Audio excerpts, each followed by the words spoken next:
Ritavan is an intentional investor, out now, Epsilon Theory YouTube. This story has it all. If you don't know Ritavan, there's a murder. There's a murder in the family history that tees up this story. We talk about role models and mentors and cold outreach for help, how 12 credits and a whole lot of healthy spite basically got him through school and then took him so far. The 12 credit story is one of my favorites. And last but not least, rising to the occasions. Spite gets you started. I mean, man, from the books to the schooling to the self-instilled math love to what he's doing today as a CTO and author and entrepreneur and all these things. This is exactly what this show is made to do. Jack Forehand, let's roll some clips. My mom found a Facebook post where someone describes a doctor riding on horseback into the village at sunset, and then my grandfather's name.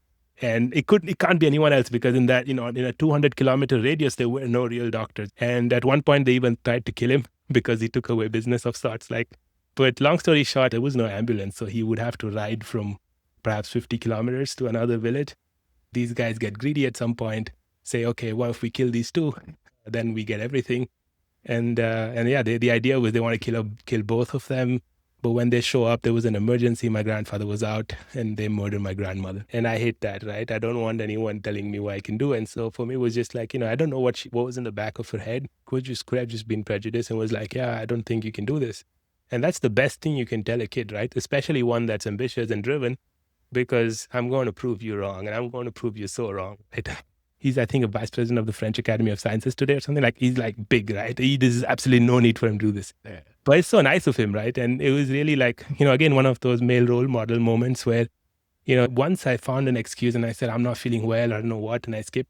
And then he called me and he said, look, if we're doing this, we're doing it seriously and you better show the fuck up, right? There's no way you're running around here. When you want to achieve excellence, you have to go at it. You can't just back out.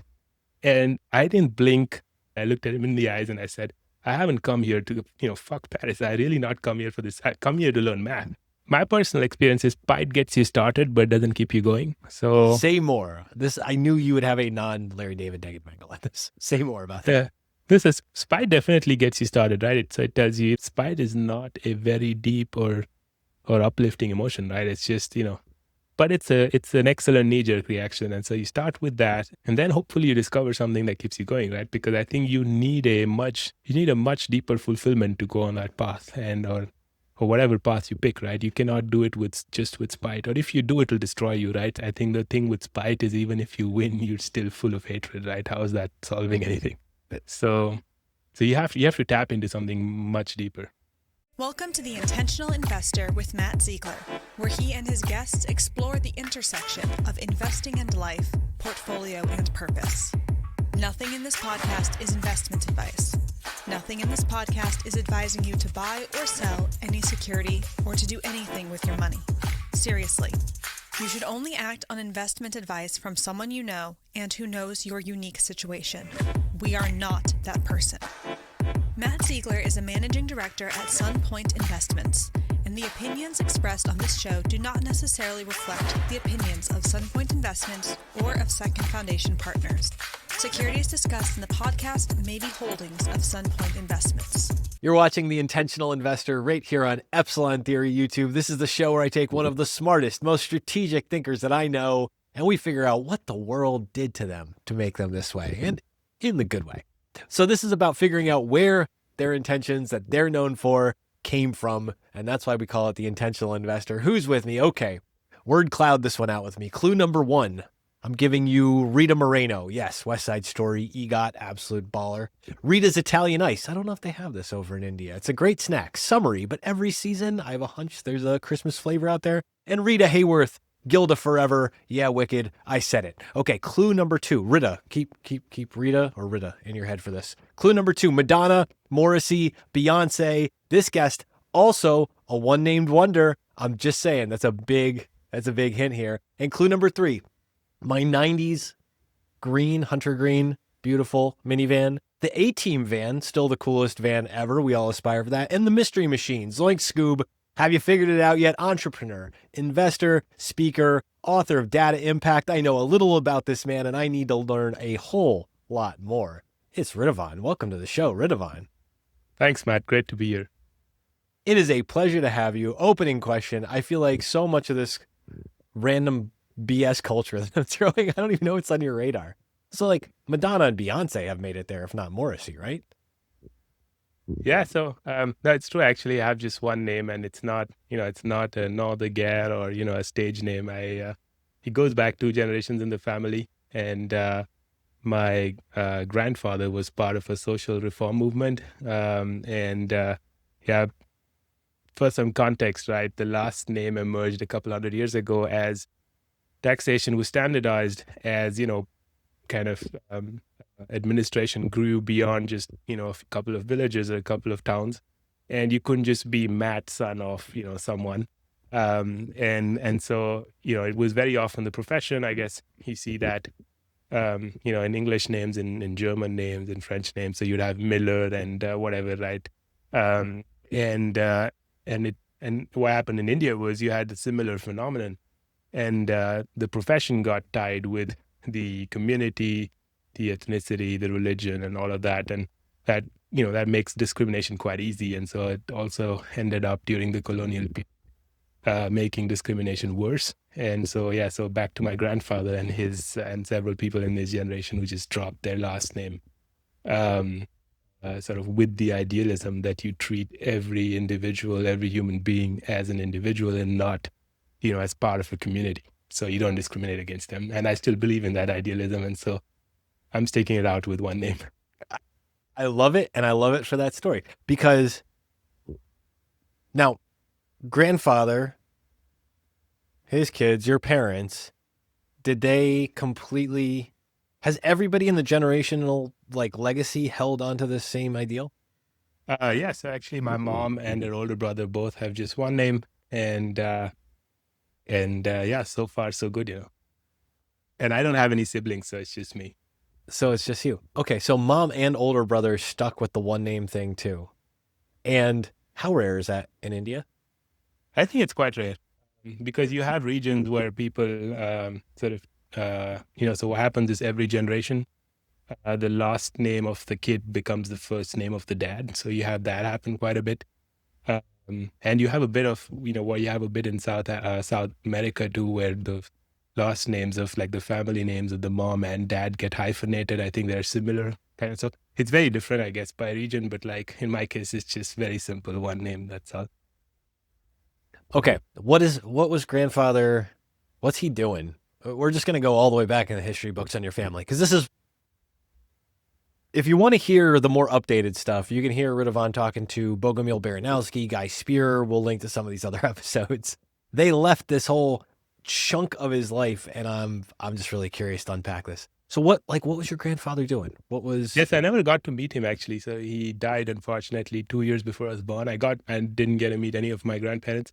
I got to meet their friends, though they're very close friends. So they were sort of my proxy, infrequent grandparents. But my grandfather was a medical doctor, and I think on his side of the family, they are traditional Indian medicine doctors over 300 years or so. So I think, and my mom's a doctor too, so I'm the first non-doctor in the family in 300 years.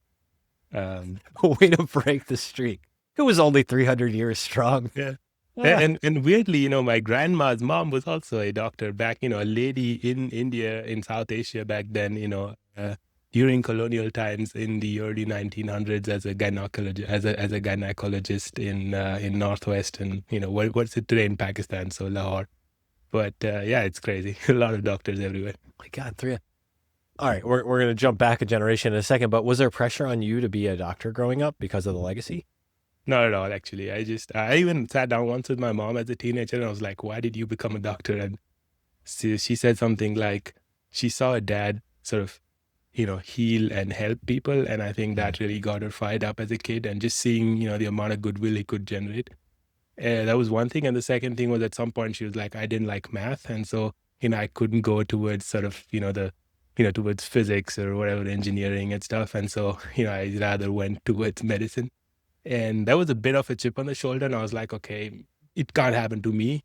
And when I was a teenager, one of my math teachers told me, yeah, I guess you should go and, major in something else or specialize in something else. Math is not for you. And then I was like, yeah, but who are you to tell me anything anyway? So that was a double chip on the shoulder. And then, that's how, that's how I didn't end up as a doctor, I guess. Oh my God. All right. So mom and dad. So what was dad doing? Yeah, so my biological dad was a doctor too. They met in med school during their MD.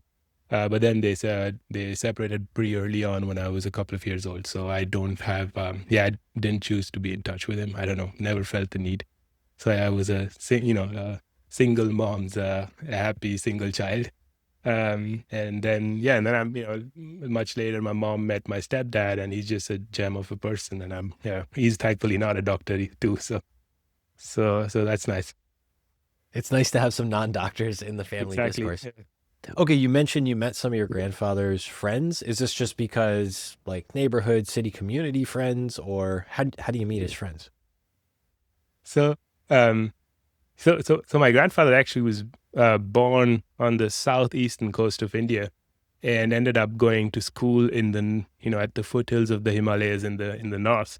And the story is that it was colonial times, the British Raj, and there was one Indian-run school back then in the day, and one of the founders of that school, he would travel around India, and he ended up in the small town or village where my grandfather's dad was a doctor.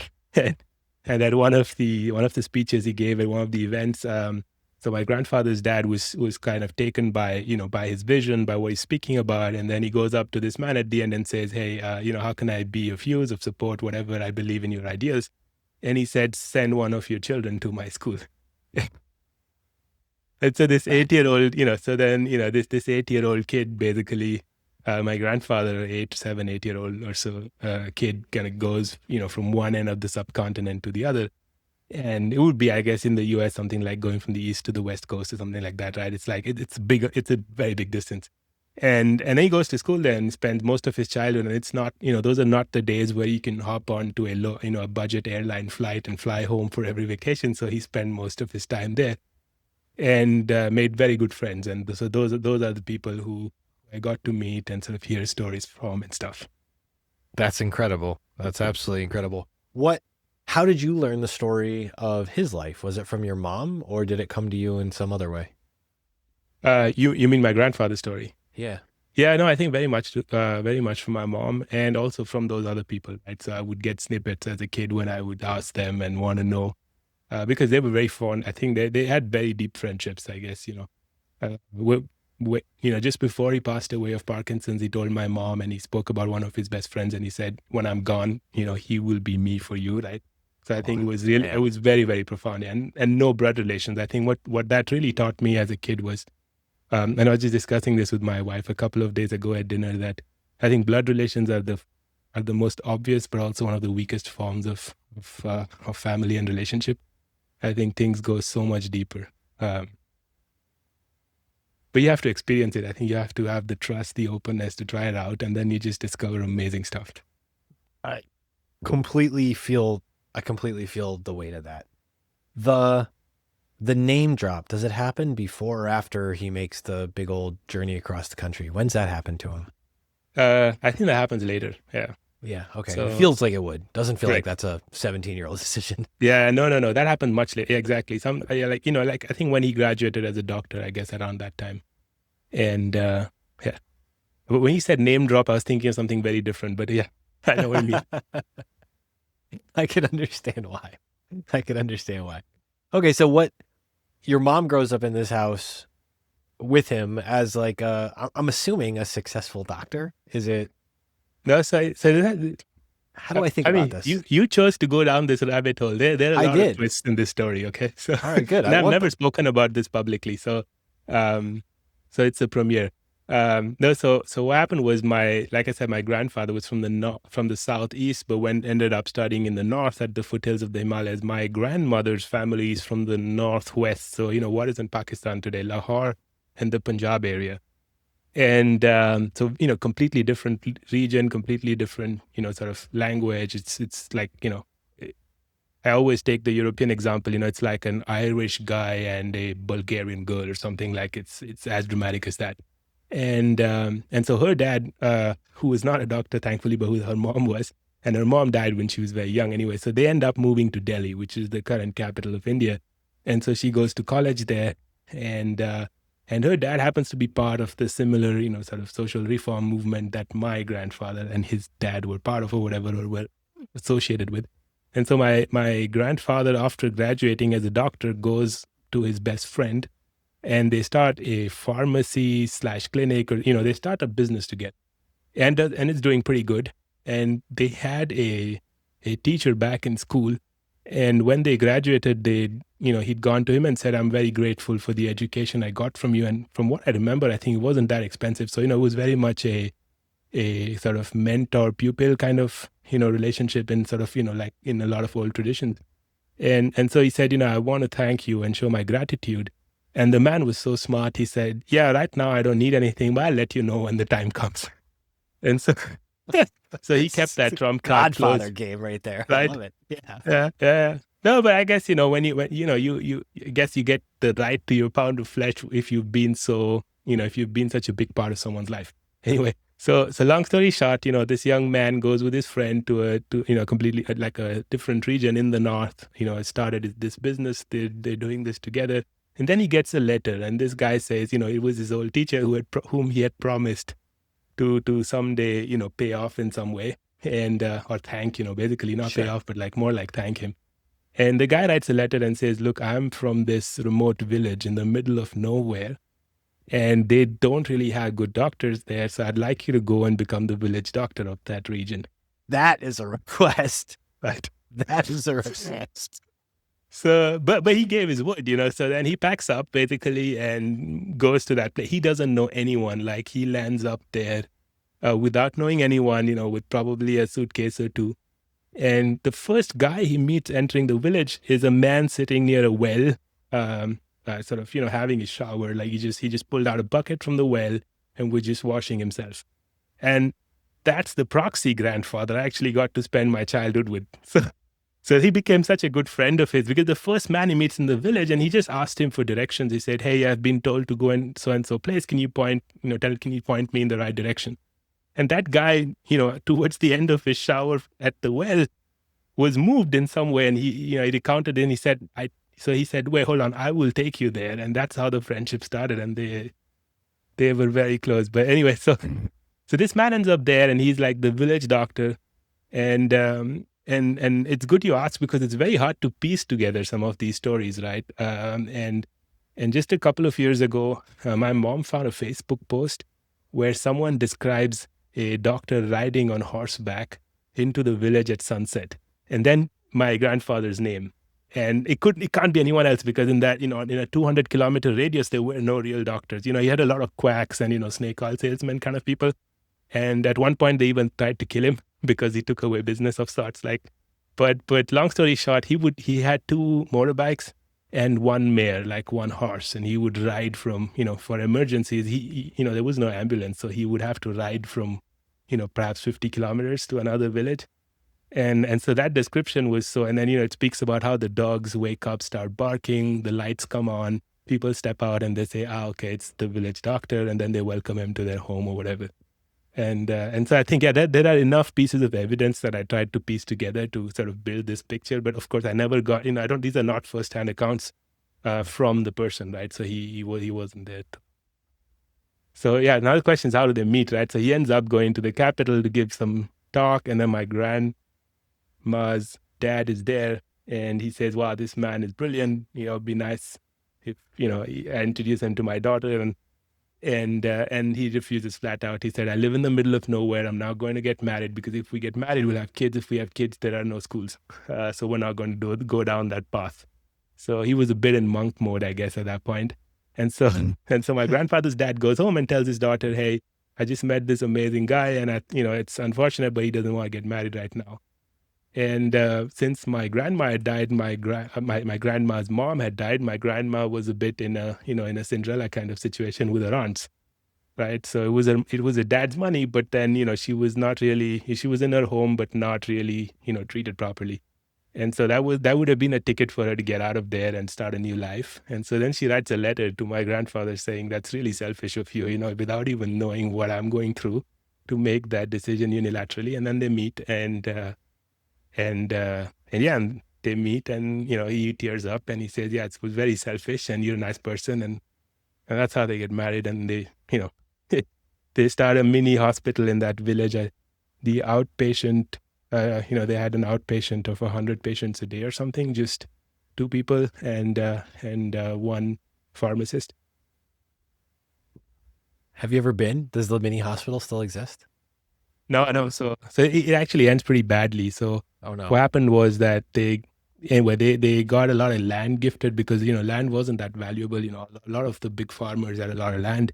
And so they would very often pay their fees, or, he had, I don't think he would charge any fixed rates. And so people would give what they could. Very often at harvest time, you would get all kinds, like you would never have to go shopping, basically. You would just get a lot of stuff. And then they would gift land, because they would be like, oh, you saved my child's life or my mom's life or whatever. And so they ended up with a lot of land. And then there was a family that was landless, and they anyway they didn't have bandwidth to farm. So then they asked them to take care of that. These guys get greedy at some point, say, okay, well, if we kill these 2, then we get everything. And the idea was they want to kill both of them. But when they show up, there was an emergency. My grandfather was out, and they murdered my grandmother. My God. Yeah. Okay. So what does he do in response to? Yes, they thought, I said, why didn't they go to the court? But the problem is they've taken that money and kind of paid off a bit the legal system in that small area. So whatever. Anyway, it was the end of it. He got Parkinson's. The shock, I think, just traumatized him. How when you're nice to people, how mean they can be, and inhuman in some ways. And anyway, he moves to the south, where my uncle, my mom's older brother, had settled. And and then he died 2 years before I was born. Wow. Okay. What was it like for your mom growing up? What was her situation like? I think it was hard. I think, we spoke a little bit about it. But usually, I don't know, people don't like to open up a lot about these things. But I guess, I think it was definitely hard. It was very good initially, because it was actually a very privileged life, and, there was no shortage of anything. But then after her mom was murdered and all of that, I think that was a huge shock. So, but I think, she has a bit of that fighter spirit, I think, which I really admire and got from her. And Clearly, because there's also between raising you, single mom, all that stuff, like that's So the good thing is I grew up with her older brother and the friends around him, and so I actually ended up going quite far away from my mom. She would come over, and I'd visit her every year. But I kind of grew up with my uncle and my aunts, like all the people around, and it was nice. Oh, that's interesting. Okay, so this is why, because I'm like, these ideas that you write about and talk about now, I knew they had to go to somewhere. So I'm starting to put together some of these pieces here, Ritavan, finally. All right. Like, you as a kid, what are you into? Give me, like, you're 5 years old. What are you doing running around in India? What are your favorite things? Yeah, I think I was just I was curious, relatively mischievous, because I would basically follow my curiosity. And when you're a kid, they call that mischief. When you grow up, they call that entrepreneurship. So I think I would sort of end up creating a lot of trouble for the teachers back in kindergarten, but yeah, I would just do my stuff. I'd get thrown out of class a lot. I always joke, had I not gone to the school I went to, I would have probably been a school dropout. Explain that statement, though. This is the many layers that I need to unpack with you. Okay. Why? Why would you have been a dropout? So this clicked very recently, right? So Scott Galloway just published his new book about men and boys and all of that. And I think what he says broadly there makes a lot of sense, which is that I think over the decades, we have turned schooling into something that is more attuned to young girls, right? Which is you sit quietly, you listen, and you do the stuff. I mean, typically, if we were to stereotype, I think girls are just better at that than young boys. I think boys just need to run around, need to break things, do stuff. not and I don't want to like there are also some girls who like to do that, right? Just like You're there's not some gender boys who can sit quietly. stereotyping. This is, But I I'm just understand what you're broadly saying. drawing two categories, and it so happens that one of them is slightly more prevalent. Let's just put it like that. It's not a hard and fast rule. But anyway, so what that means is school was you sit down, you do what you're told, and all of that, and that and the problem was I think also at home, and this is the conversation I had with my uncle where I said it wasn't my fault, right? Because I was in class once with one of my favorite teachers because she really understood that. She would give me a lot of freedom. She would let me do my thing. And at the end of the year, I think we were 10 or something. So she reads out Alexandre Dumas' The Three Musketeers in French. That was some kid's birthday. So she said, okay, you guys no French class today. We'll sit down and I'll read out a cool story. And it is an amazing story, right? I mean, The Three Musketeers, there's nothing better at that age. And so I come home. Who doesn't want to be D'Artagnan at that There age? you go. Seriously, Yeah. right? I was more into Athos, but yeah, whatever. Okay. But anyway, so Nice to hear. so I come home and I'm mad excited, and then we sit down and I at the dinner table or lunch or whatever, I go like, yeah, we heard this amazing story. Do you know about it? And you should definitely check it out. And my uncle goes like, okay, was this? So his first thing was, why is this being read out to you? You're a 10-year-old. You should be able to read on your own. So I was like, shit, he's got a point. Or a 9-year-old. I don't remember how old. I was somewhere around there, right? So that hurt, right? So I was like, yeah, he's got a point, and it hurts. So I'm going to change that. And the second thing he said was this abridged or was it the original text? And so I didn't even know what that meant. So I went and looked up, and then I came back and I said, hey, it was abridged. And he said, yeah, but abridged is basically for dummies, right? The smart people read the original. And so that hurt again, but it was true. And so I was like, okay, I'll show this guy, how can you mess with me like that? So I go the next day to the library with my best friend, and we're both 10-year-olds. We walk in and we tell the librarian, give us The Three Musketeers in the original, in French, and unabridged. And she looks at us and she goes like, I'm not sure that you're old enough for that. So that was again offensive. So then we go to the boss of the librarian and then we tell him, hey, we want to read this book, and how can you prevent a kid from reading? Like, come on, you should be happy someone's trying to read. So he walks over and he says, whatever these two want, you give it to them. There is no age restriction for them. So that was nice. And then we got into this reading contest. So we would try to read, who could read the most pages a day.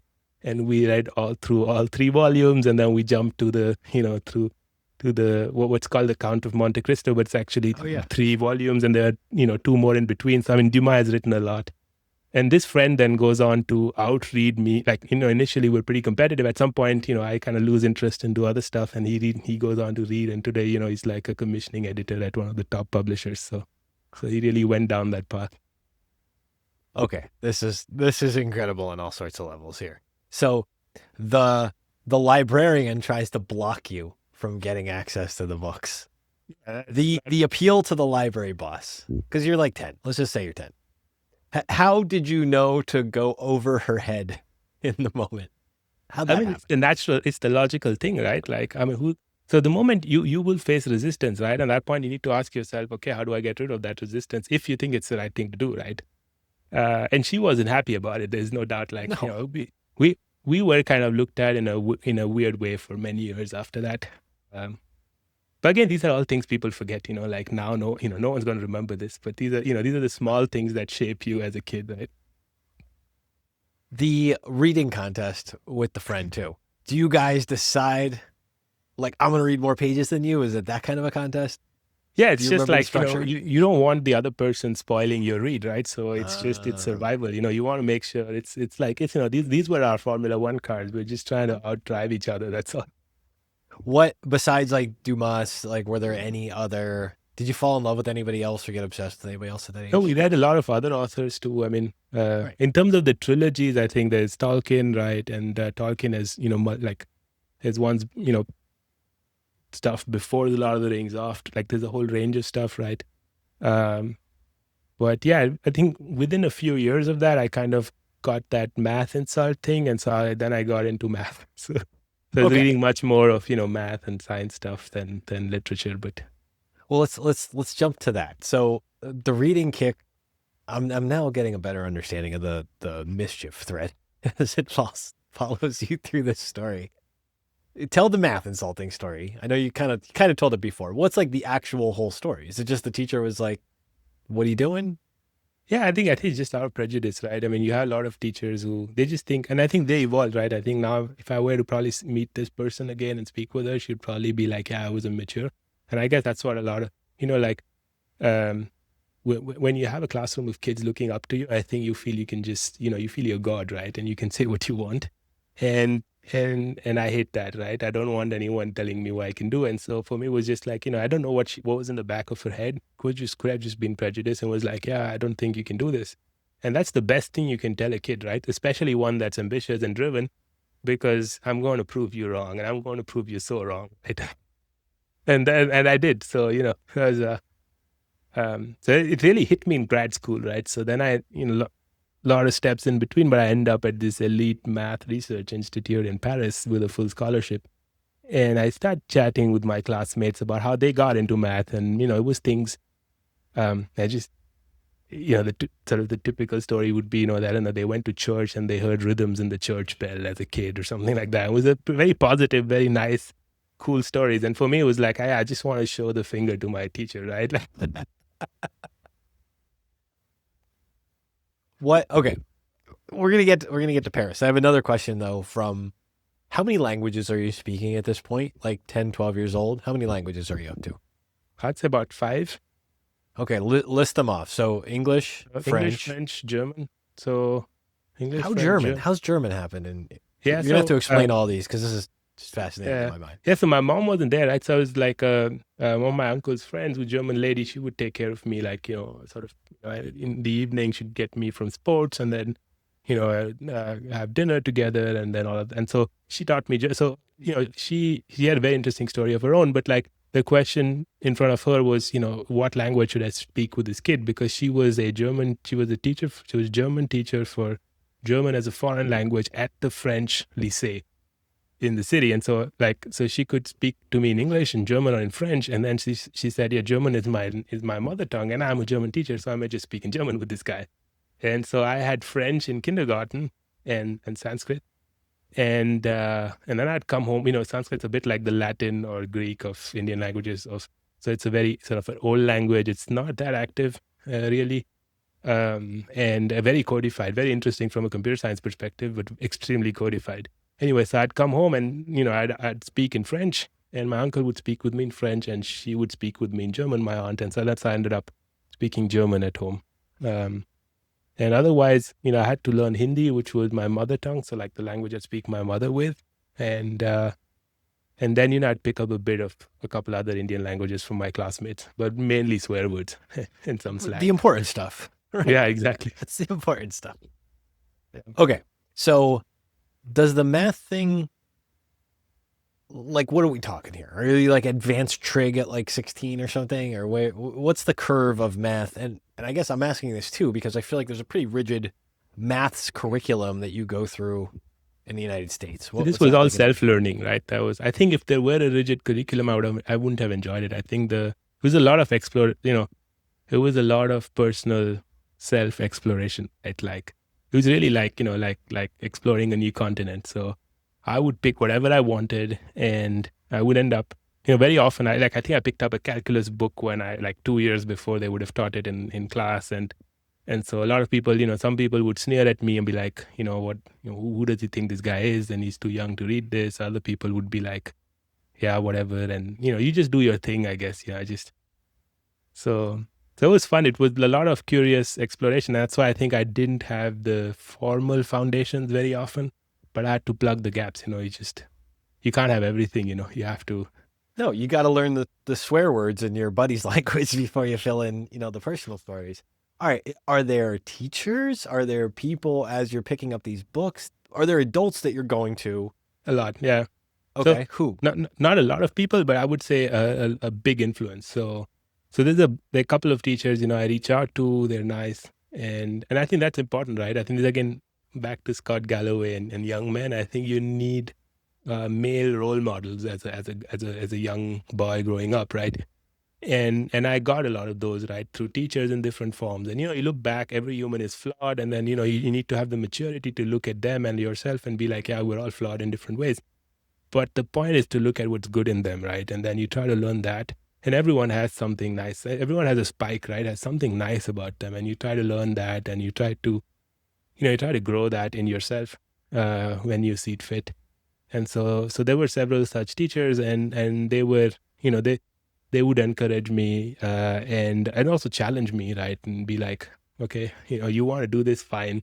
So I had one of my math teachers, he would get very, very aggressive, like I would say almost aggressive, right? It was almost like wrestling, right? At that point, it was like, okay, now here's the proof, now here's the theorem, now you try to prove it, right? And then you get shamed if you can't. And so it was quite Spartan, like some of the stuff. Which Some is of the it was- structure we've clearly established you thrive under. Some Like of it you wanted wasn't, some that, of right? Yeah, I don't mind that. I don't mind a punch in the face as long as I know I'm, I don't mind losing. I don't mind getting hit in the face as long as I'm learning.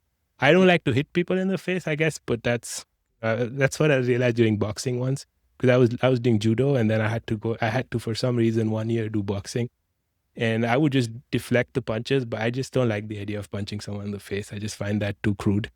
But whatever. I'm not against violence in theory, but like I don't want to punch someone in the face. Yeah, I understand the purpose of violence, like as a, in a system, but it's not something I want to do. Yeah, right. Let alone in like a game that doesn't mean anything aside from the outcome Correct. of the game. If it, Yeah. if you're defending yourself against something, why not on the road? But Right. then all that boxing jazz anyway doesn't work on the road. So Very, very interesting. Okay. The self-taught math stuff, how does this turn into university, college, whatever explain what the secondary education system is, because I think it's a little bit different than the Western system. I don't know the mainstream one, because like I said, I went to an alternative school. So like, we were like an island of our own. It was a school founded in 1943. And, so like it had been around for a while. And it was very much based on this idea of ownership of your education. So I think I was 15 when I got into this sort of extra free part of the school, where basically you were allowed, it was self-paced self-learning. And the first day of school, you would get a blank timetable, and you got to fill it up the way you wanted. So you would go to teachers and be like, hey, I want to learn XYZ from you. Are you up for teaching it? And so it was very much this, you craft your own portfolio sort of thing, right? So you own your learning portfolio, and then you craft it, and you own the outcomes, right? So like you could not do like you could just chill the whole day, and then, whatever, you wouldn't have learned at the end of the year, but you own up for that. You can't outsource ownership. I think that was nice. I really loved that. And that's when I really came to life. And that's when I stopped, messing around and getting thrown out of class, and basically just, sort of doing my thing. What do you think of that now, the ownership aspect of being handed sort of the keys and that blank schedule, being like, well, fill it up, kid? I think that's the core of education, right? And I mean, I started teaching this fall because, this would be the first LLM native, high school cohort coming into university. And so, I had pretty much a blank slate for teaching math and Python programming, very introductory, 101 courses for first year engineering students. And so I jumped at the opportunity, because I think my core goal is teaching them the ownership, because once you have the ownership, the rest, we all have, it's just like investing, right? There is no recipe. You have to, it's about building character, about building judgment, and it's about understanding your circumstances and optimizing locally for those, right? While understanding the global trends. And it's the same with education. And so like, you need to understand your proprietary strengths. This is something I write about a lot in your books, right? Is you're not like, it's not, you're not running a race on a track, right? This is, you're building something in the wild. Like, so you need to focus on your proprietary strengths. It doesn't matter what XYZ is doing. Yeah. And it's that awareness, I think that's very valuable. So.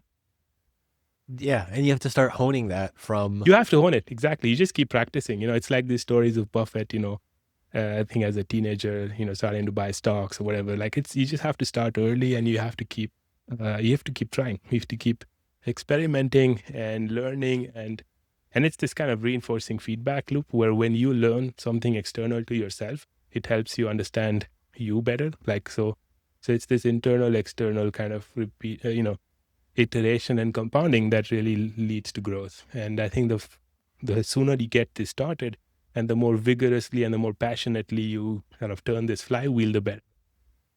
Okay, so how does this, for lack of a better word, chapter of school end? How long are you in this? How old are you when you're leaving this new age program that you're a part of? So the way it works is you enter at 3 in the ideal case, and then you leave at 21, right? So you don't know anything else, right? That's all you've known all your life. And somewhere around the age of 18 or 19, I started freaking out because I said, okay, this, I'm going to get kicked out at some point from the Garden of Eden, and I need to figure out how to survive. So, and there are not, and by design, there are not that many people or places to go to, right, to understand how the rest of the world works. And so I started reaching out to people, and there's another crazy thing, so I heard from from a family friend that Twitter is the place to be. And so as an 18-year-old, I go on Twitter, and then there are all these cool people whose books I read, or whose work I follow, whose articles I read, and I start tweeting back at them. And when I see an error, so there was one economist, and I would read his work, and he wrote something in binary, and he had done a typo or got something wrong. So I tweeted back at him or DM'd him and corrected. And at some point, I reached out to him. I said, "Hey, I'd love to meet you. I'm entering college. I know at 21 I'll be kicked out, and I want to know how the world works." And he called me for coffee at a club somewhere. And he said, "Yeah, meet me there." And he was super nice. Again, one of those male role model kind of thing. And I'm sure he had his flaws, but what a gem of a guy. He doesn't know me. He meets me there. And he kind of lays his, so he'd gone to Cambridge and done his PhD there. And he would later go on to become the chief economic advisor to the Prime Minister of India. Unfortunately, he passed away a while back. But again, it's just, it was a cold call. He responded. He met me. He shared his experience as a grad student. He kind of injected that feeling of, if you want it, you can get it. Like aim high, aim for the stars. Similarly, there was another person with whom I just recorded an episode, which I'll release in the next 2 days. But, he was a management professor from the IIM in Ahmedabad, which is, it's a bit like the Harvard Business School in India. It's highly competitive and all of that. And so he was a professor there of finance, and then he went on to become the CEO of ING in India, and post-merger and all of that. And so he'd written an amazing book called Games Indians Play. So this guy's he got interested in game theory, and he has probably one of the most fascinating breakdowns of the typical Indian cultural behavior. Wait. So this is like, the Western games people play book, right? No, I don't know that one. But it could be. There's a famous game theory book that introduces pop game theory to the world in the 60s, maybe. So it's similar, I guess, but for the the Indian psyche, because Indians have a certain weird kind of, they hate structure. There's a very different kind of, set of ways they behave. I'd love to see this. But it's an amazing book, and I just sold like crazy. I mean, since he's known for that book, basically. He's written I think 12.5 books in the meantime, but he's known for that. And so I read that book. I reached out to him. I wrote him an email, and I was like, "Hey, I'm so-and-so. I read your book. I really liked it," and whatever. And I came down for dinner, and then I go up back to my room, and I see he's responded. And at 18, that's like, wow, because I would write usually when I like something, I would reach out to the person to thank them and be like, "Hey, most people don't bother." And I totally understand, probably they just get too many emails. But the few that did, right? And then I eventually went on to meet him. He came and gave a guest lecture at my school, at my college, and we're still in touch, and so you have these really just nice people that pop out of nowhere, and that that just sort of open new doors, show you new options, that inspire you, that just make you want to aim for the next peak, and then you just keep going. All right, what's the path when little baby Ritavan bird's getting pushed out of the nest at this school? How's that go down? So then I kind of early on in school already but what I wanted to do was to go to France and study math, because France has a very long tradition of amazing mathematics, and I think they're the highest per capita field medals in the world, etc. Right? So everybody on a quant desk has exactly, a version of how I had to learn to speak French because I was the outlier. Exactly. Of course. So they're very good at it. And I was like, okay, if I'm anywhere going to do it, then I may as well go to the best place for it. And we were learning math in school in French. So it was also okay, it's not going to be that it won't be that different. And so now I was looking, I wanted to go to the École Polytechnique, which is a top military school in France. And the real reason was because they had horses. So my idea was I can ride and do math, which is very stupid, but like anyway. So That's not whole, stupid. Wait. Are you riding horses all growing up? I mean, we heard no, about not your really. grandfather But on I a just horse. love horses. I don't know. I somehow have this deep connection with. It's very strange, but I don't know. I just feel this deep Okay. connection with horses for some All right. reason. So the idea was, it's expensive as a sport, but if I'm in the school at this military school and they have horses, I get to ride more or less for free. So, and I get to do math and they pay for your studies. And I was like, that sounds like a deal. So I really prepped for that. And I was looking for someone to help me out, right, to prep for this. And bizarrely, it's my French art history teacher who said my friend, he said my friend. So this art history teacher tells me his friend is a famous mathematician or whatever from Paris. And so I request, that he sets up a meeting. He said, okay, I'll set it up and I'll go out of the classroom and then you can chat with him or whatever. So then I end up speaking to this, emeritus professor, like a total legend in his field. And I'm this nervous 16-year-old kid, right? And I basically tell him, look, I want to go to this place. I have no clue how to get there, but I'm driven. I want to learn. And, I want to be good at what I do. And so he kind of draws out the French education system. And to his credit, he's just honest. And he says, look, I teach at PhD level. Like, there's no way I can do anything for you. But good luck, here, like I've drawn out the map for you and I'll let you take it from there. And I was like, okay, fair enough. And so that kind of, brushed that aside. And then I think a month or two later, like a brick of a textbook, like, thick. I just look at that mat, like it was something like this and heavy. It was, I don't know, 2 kilos or something, or 3 kilos. Anyway, so that lands in the school with the message, this is for Ritavan. And, don't give it to anyone else. I'm sending this for him. So I go there and I realize he decided invest time in his vacation when he would come to this town where I was growing up. And, he said, look, if we do this, we're going to do this seriously.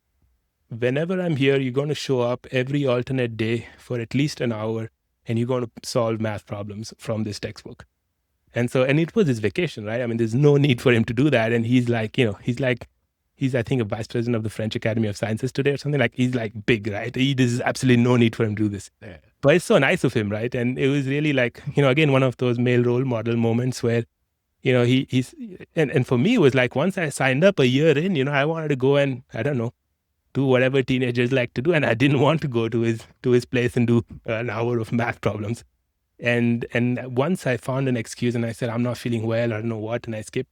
And then he called me and he said, look, if we're doing this, we're doing it seriously and you better show the fuck up, right? Like, there's no way you're running around here. So I said, okay, fine. And that also kind of sends it home, right? Like, when you want to achieve excellence, you have to go at it. Like, you can't just back out. And so then, I did this for like 4 years or something like that, 4 or 5 years. And then when I applied there, they didn't take anyone from the city I applied from that year in India. And so I was devastated.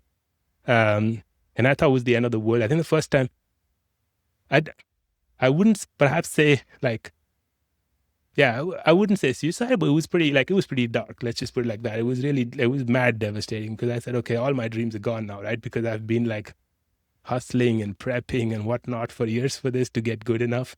And so it really kills your self-confidence, except that there was another scholarship I had applied to, which was a full scholarship for grad school.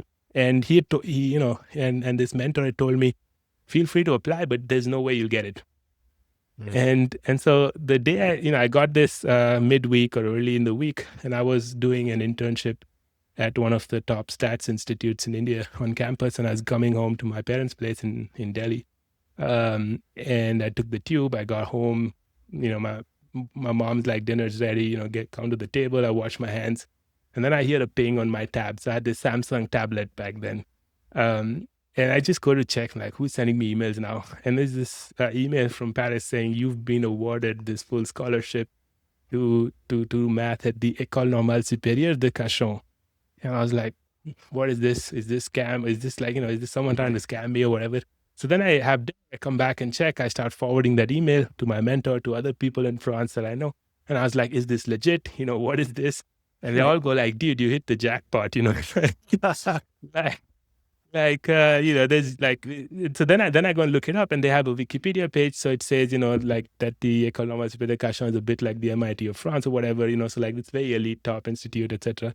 Unfortunately, no horses, but I was like, okay, I'll manage, I can manage that. I can manage without a horse since I hit the Exactly. jackpot. Yeah, exactly. So yes, anyway, so then I still end up doing an internship in the summer at a math research institute, and then I end up in Paris, with 2 suitcases and $2,000 of cash, as I like to tell my rags to riches kind of story. But no, so it was so yeah, that's what happened, and then I end up in this ultra specialized program at this elite research institute without having gone to prep school in Paris, and like all my classmates had gone to prep school. And so that was a very rough landing. So, Well, tell me about that, because this is what I was also fascinated by. So you're, for lack of a better word, mostly self-taught. And then you're dropped into ultra elite. Like this is like the horse thing, where it's like all of a sudden like you're a professional polo player, but you're like, well, I never really rode, but I feel a spiritual connection here. Yeah. Like that's what you're describing. Yeah, no, it was totally that. And I think, and when I read this, it's a bit like the MIT of France, something I pictured there would be a Chinese, a Brazilian or something, and I was like, okay, fuck it. Yeah, I'll survive, right? I mean, I won't be the only one. And then I go in there and I get called by the head of the department a day earlier, and he tells me, oh, we're so happy you came. And I was like, dude, you're paying me to, like, why would I not come? So I found it a bit strange, but it also triggered some panic, because I was like, okay, I'm missing something, right? So the next day I go to class, and I realize, okay, it's 18 kids. They've all been to the most elite prep schools in Paris for 2 to 3 years. They've been prepped for this program, and they had the year before, right? So it would be the third year of college equivalent. They had that already in the same institute. And so I entered into the first year of master's, so which was already, I was like, okay, now I know why he's thanking me, because yes, it's a nice deal for me, but then, it's a very high bar. It's like you were kind of self-taught and then you end up in the Olympics. So, right. So yeah, but I mean, then, you just put your head down, and then he was extremely supportive, the head of the department. He found me someone as a tutor to kind of support, guide, mentor me, again, who's gone on to become a, full tenured professor of math in the meantime. And I made one of my best friends in class who is himself now on tenure track math professor. But he was super nice, and he said, okay, let's meet after dinner in the library, and then we sit down, and he tells me, okay, solve this problem. I start solving it. The answer is correct. The proof is correct. He says, but you haven't, it's not drafted correct. And that's when I realized you lose points not because your answer is wrong, not because your proof is wrong, but because you've not drafted the proof rigorously enough.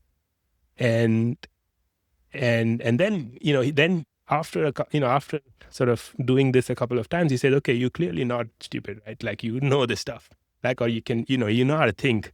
So he said, but you're missing all these other cultural elements of, how do you actually problem solve in a formal, rigorous way, which these years of prep school teach you, right? So he said, okay, what I learned over 4 years, you're going to have to learn now.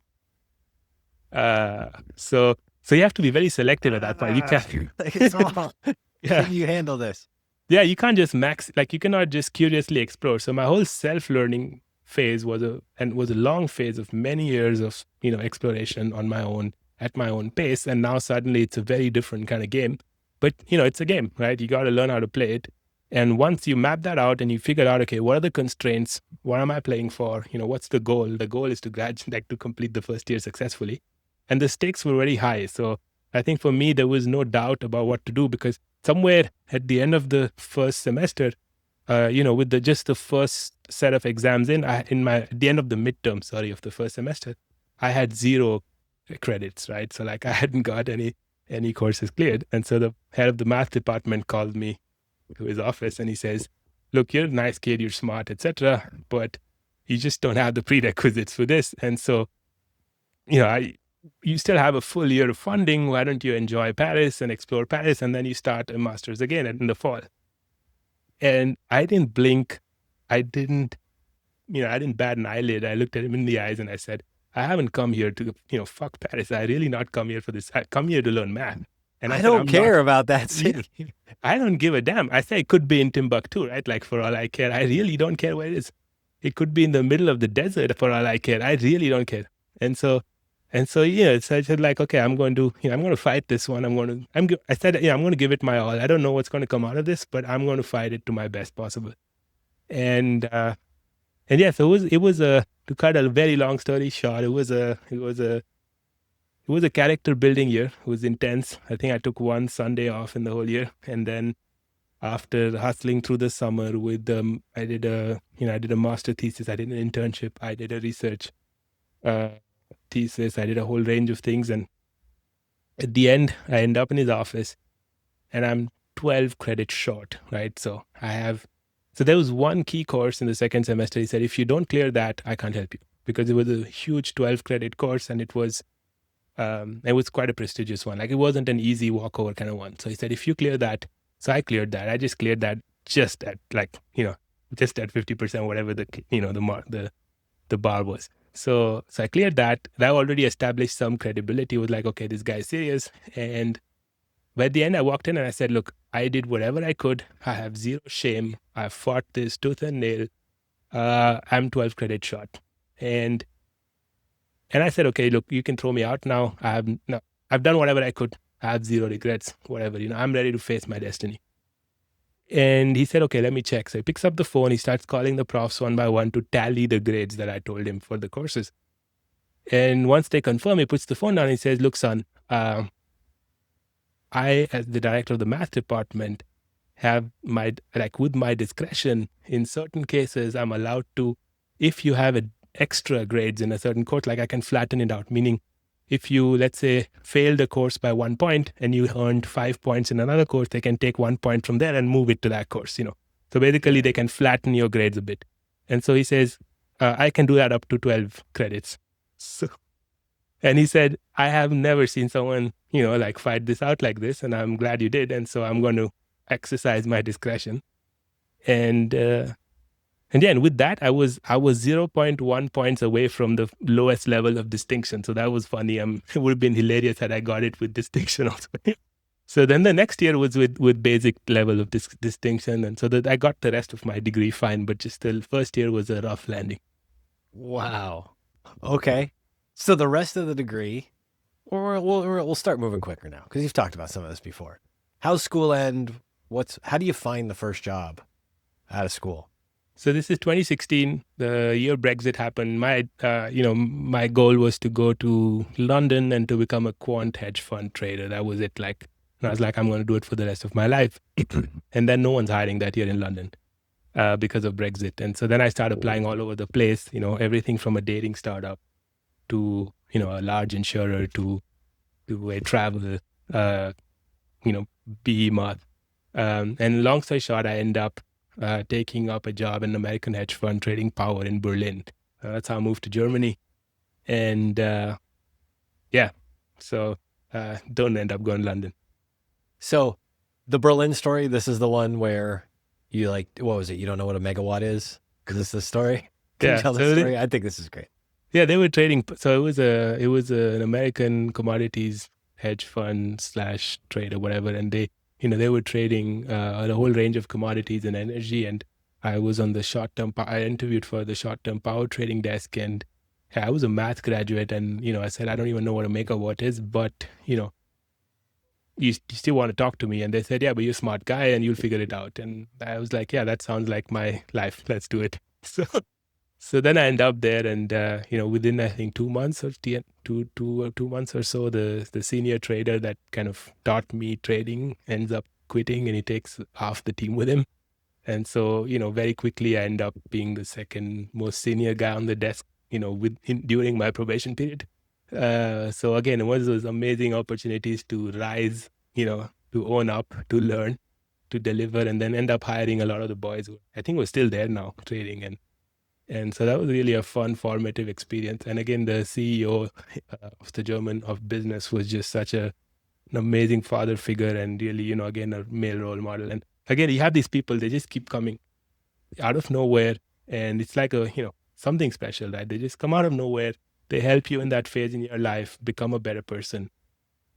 And then you move on, or they move on, or something happens. But it's just... at the end of the year, I think there's something you really reflect on, is just those amazing, special moments, those opportunities. What takes you out of Berlin? I mean, it's a shift job, right? So power, energy flows through the lights are on 24/7. And so it's a 24/7 market.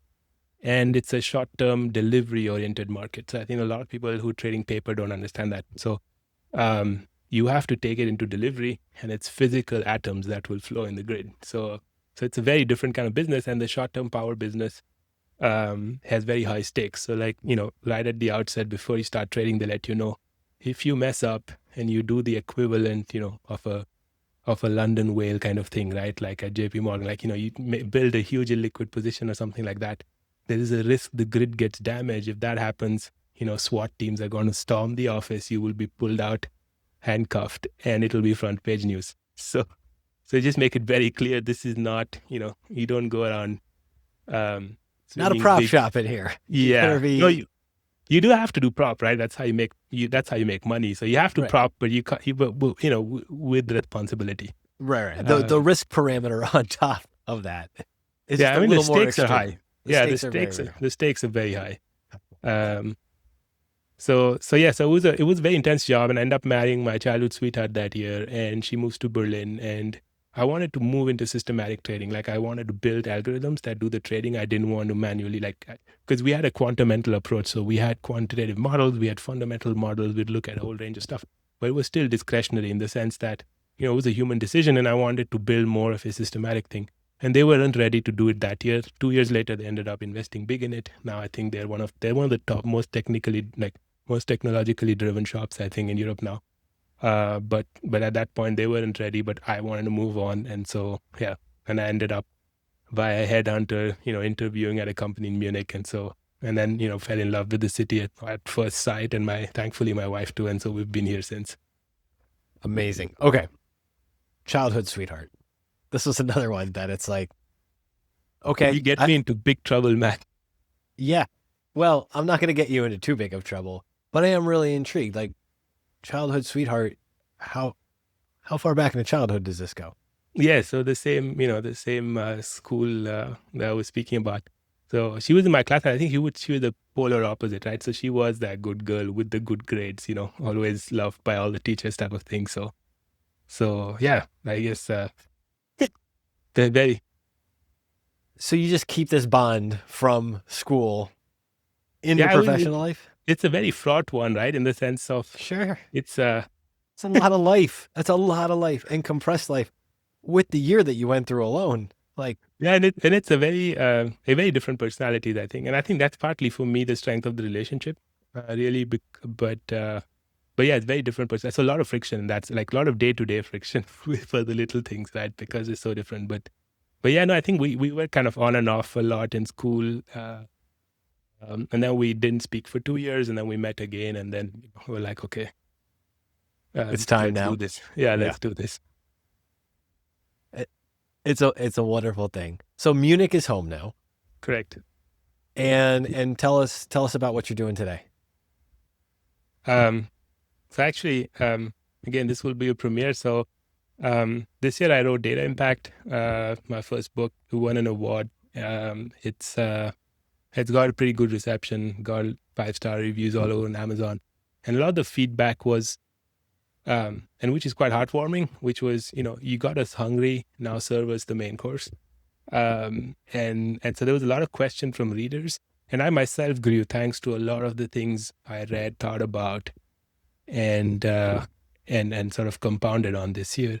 And so I'm actually working on the next book, which I've invited you to, by the way. I'm happy to have your feedback early on. But the idea is... I'm excited for this. I'm excited because of this book. And I think now that I'm understanding your connection from what you learned in school to the teaching part to now wanting to do this, it's like, okay, that was the warm up. I feel this way too. So yeah, great. Break some news for me. Tell me what's going on next. So let's just start with how the first book came about. So I hate writing, right? I love podcasting. I like speaking. For me, this is almost like, this is like therapy, like detox. Like I can't think of a better thing to do than to speak with someone and have a deep conversation.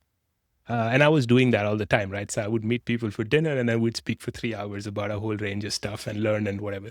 But I hate writing. And so it became pretty clear that, writing does force you to crystallize thoughts. And the thing, the book is a cool product, right? Even in a short form, fast scrolling world today, a book is still an amazing product because it kind of forces you to distill what you know ideally into a reference, reusable, recommendable product.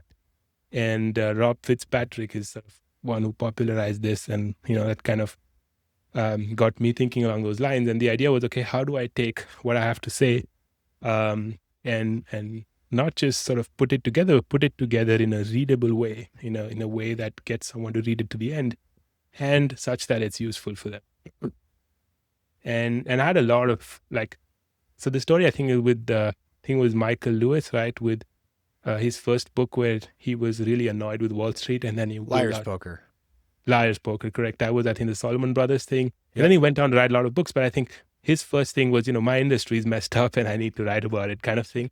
Right. And I had a similar moment because I've been operating as broadly as a data guy across industries over the years and across roles, starting from a power trader to, building up into a product role to becoming a chief technology officer of a real estate technology startup. So, having done a range of things, I think there are just certain things that stood out where I said, okay, the way we're looking at how data-driven value creation works is just too shallow, and it's not creating the value it should. And there is this kind of implicit feeling that some technological tool will take us into the future, right? That we are what we are, and then this tool will come, and we use this tool, and it takes us there. And it's almost religious, I feel like. This is, it's a bit naive. Like, that's not how progress happens. And so with data impact, the first idea was, okay, let's take a step back. Let me give you a 6-step framework to think more rigorously about how you create value with data. And that sort of landed well, because the framework itself, I think, is extremely sticky, and a lot of people praise that in the reviews. But within the framework, I feel it lacked that sort of first principle systems thinking perspective that I actually wanted to get across. And so now with the next book, I go much deeper. And the idea is really to say, and here I'd like sort of reference Brian Potter, right, who's written The Origins of Efficiency, a Stripe publication book. And Brian basically starts out his book saying, look, saying that technology drives progress sounds cool, but is actually useless, because what does it mean, right? Like, it's not just a new technological solution that drives progress. And I wrote a piece recently on Substack. It went crazy viral on LinkedIn by my standards. I was basically arguing that if you go back to the age of the early telescope and the microscope, right? It's a tube with 2 refractive lenses in it. One is pointed to the microscopic, the other is pointed at the skies, and they have very different trajectories, right? So astronomy goes from like a lot of weird religious pseudoscience to a very empirically grounded, modern scientific discipline within decades. On the other hand, clinical microbiology is just busy with nonsense for about 150 years. Yes, there are incremental improvements, etc. But like clinical microbiology only becomes useful 150 years after the first, Leeuwenhoek and all these guys have their first diagrams of, what they've seen through the microscope. And the idea is why, right? So if we have a technology, how come one results in an amazing, development for humanity and progress, and the other doesn't? It's the same technology, right? So this argument of the tech tool will solve our problems falls flat. And then so to build that idea out, right, is like, okay, what then if the tech tool itself is not enough, then what is the mechanism that is genuinely, what is the causal mechanism driving progress? And so that's sort of something I explore in the book. And then the other idea is that of anomalies, right? So this is this idea where, there's something external that changes, that is outside of what you're doing. And how do you, how do you deal with that, and what do you do about it? So basically, let's say you are doing something, your business is into something, and then there's a new technology that appears, and then you have, all these innovators, dilemma kind of books, and Clay Christensen, and the question is really, how do you like, with your existing system, how do you take this new thing and bring it together? Because just buying or getting a subscription for it and using it is just, it's naive, right? It doesn't make any sense. That cannot be the solution, and it's not, obviously, logically. So and then I have some interesting historical examples that look at this and sort of unpack this. When do we think the books? I don't want to put pressure on you for this. Do you have a? You mean the new one? Yeah. Or is this the project of the year to carve it all out? Yeah, I mean, the idea would be, like, I'm really in this beta reading phase, right, where I get, got some really amazing people reading it and sharing their feedback. And I guess, somewhere around April, May, should be out. All right. This is very exciting. I took a couple of notes while we've been talking. Can I take you through a couple of my notes here? You shared some pretty wild stories here. I actually want to hit this one at the end first. Have you ever met Pablos Holman before? Are you familiar with Pablos? I watched his episode on your pod. Okay, good. Because if you guys haven't met, I think I need to get you two connected.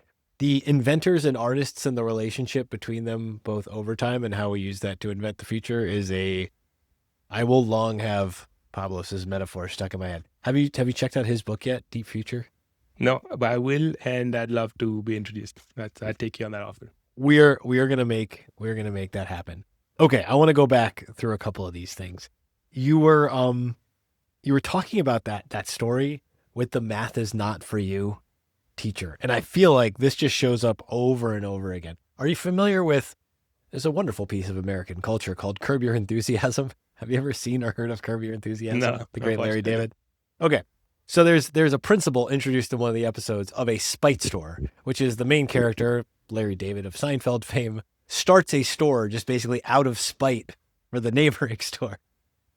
And I'm not saying spite is a great motivator, but I'm curious, when you look at like those challenges that despite what you've said, I am going to do this, how do you associate that with like a motivating force in your life?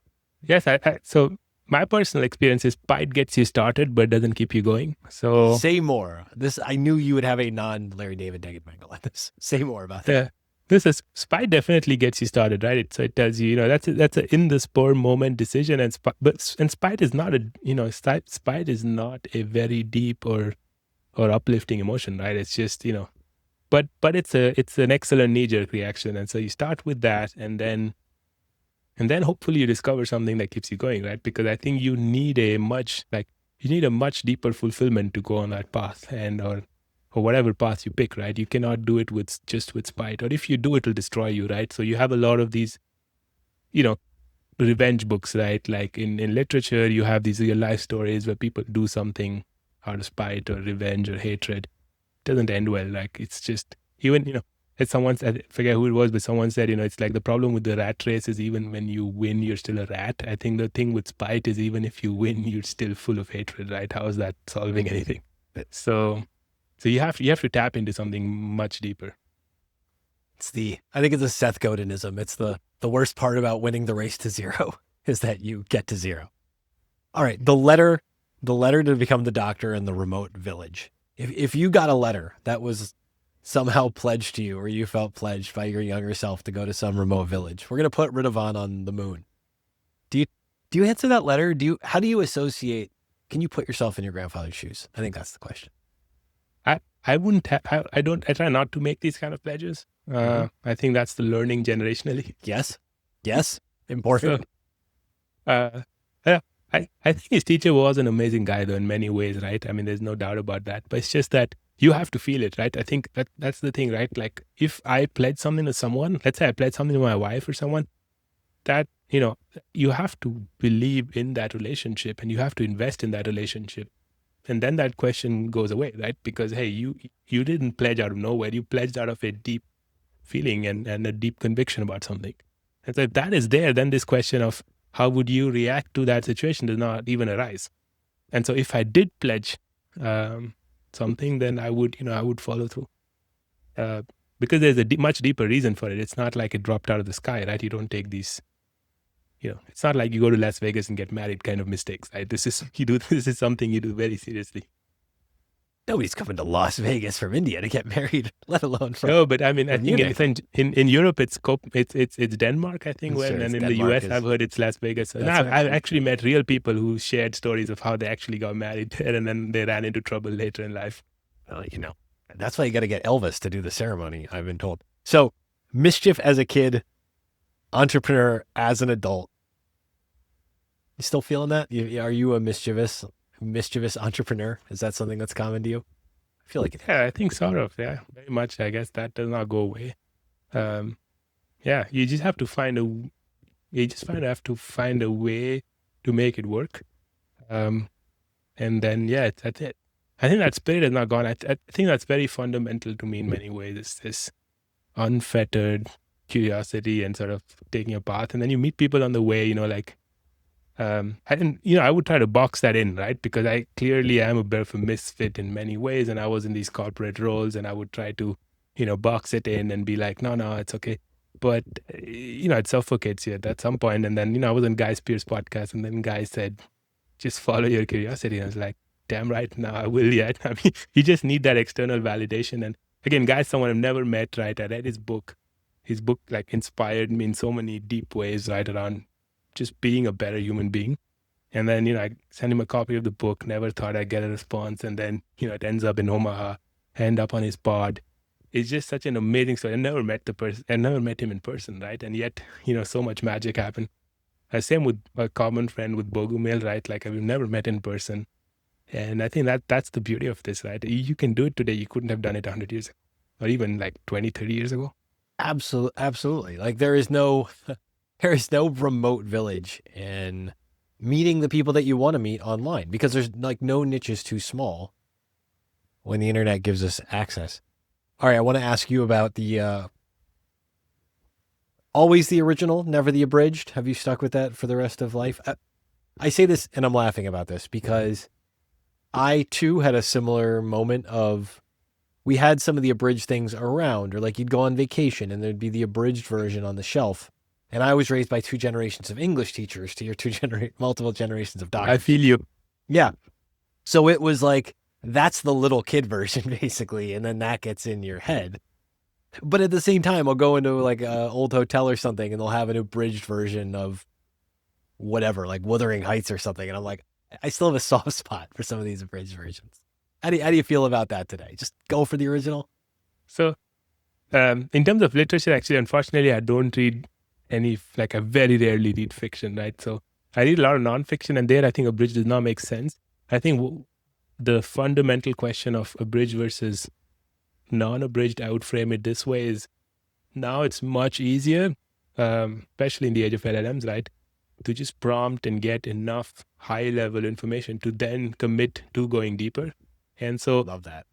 Right. So I think they always, people speak about this exploration, exploitation trade-off, right? Which is how wide and how versus how deep should I go?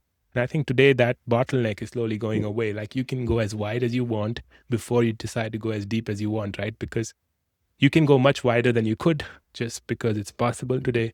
And once you have gone wide enough, the conviction to go deeper is much stronger, right? Because now there is less of that counterfactual of, oh shit, what if, I had looked a little longer. Now if you can, I wouldn't say exhaustively, but pretty exhaustively check out enough stuff before you commit. And so it gives you just way more scope, I think, to follow your curiosity in a much more, in a much smarter way. I love the idea of LLMs as the abridged versions of ideas. That's what they are, right? I mean, they can't go deep. What's definitely established is they can't go deep, and that's okay, So what? A lot of people get obsessed about, it's a PhD level, whatever. I'm like, what bullshit? I mean, just use it for what it's good at. It's going to be nice to you. If you want a PhD, you're going to learn what it's like for somebody not to be nice to you. Yeah, just use it. Use it as contextual, text-based search. That's what it is broadly, and translation, right? So the nice thing today is if I find something in any language, and I try to learn as many languages myself, because the language is not just about the words, right? It's about all the other stuff that comes with that, right? Right. The historical context, the cultural context, and all of that. And you cannot always.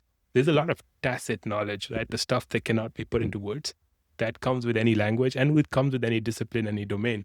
And so that is the is the edge you have as a human, is like soaking in that tacit knowledge. And the other stuff, it speeds you up. It helps you. I feel it helps you learn languages faster today. With the good translation services you have, you can, earlier you would have to look for a book in 2 languages and then read both side by side. Today you can do it in a click, right? And so I think it's really like a whole set of options that just allow you to learn and compound faster than before. And you should see it that way and not see it as, how do I get this thing to do my job? Like, that's just not. Right. Don't just take over me. I don't just want to write this out of existence and then go be lazy. Kind of like your experience in school where they give you the open slate. You could just screw off and not do anything all day. A lot of people did. And sometimes sometimes they're in a phase in life where you just have to do it, like that's okay. That's true too. Sometimes you need to go through that zone of. You do it for 3 months. So what? Life is long, right? This idea of everything now and, as fast as possible. And for many things, yes, right? Once you're in the car, in your Formula 1 car, you're in the race, of course, drive as fast as possible. When you get out of the car, then just leave that in the car, now go slow, try it out, take a break, whatever. So kind of, know how to pace yourself. I guess that's important. And that's something I struggle with in many ways. But yeah, that's I think one of the important things too. You and me both, my friend. That's a perfect segue into what I think is my last question here, which is, did you ever get the horse? Like, are you out there riding? Is this your downtime now? Are horses in your life? Not yet. I think that's, I don't know. At some point in the future, I can picture myself with a small piece of land, a little house, and 2 horses on the, grazing outside. I think that sounds like fun. But I'm not there yet. I think as Robert Frost would say, I have miles to go before I get there. But we've invoked Robert Frost, which can only mean one thing. I think we're at the end of this interview today. Ritavan, this is an absolute pleasure. You are truly an intentional investor. If people should look you up on the internet, if they want to learn more, please plug the book, plug the website, plug your Twitter account. Where can they find you? Yeah, I think I'm pretty active on LinkedIn. I have a YouTube channel. I'm on LinkedIn. I have my website. I'm on Substack. So go wherever you want to find me. I will be waiting for you. I'll be happy to meet you. All right. We're putting lots of links in the comments. I'll have more on cultishcreative.com too. Ritavan, thank you so much for this time. I am so happy that you told me those stories about your family leading up to this, because I knew it wasn't just the mischief and entrepreneur angle. I knew this was deep-rooted. I didn't know it was going to be 300 years of murder and a bunch of other things deep-rooted. This is incredible. Thank you.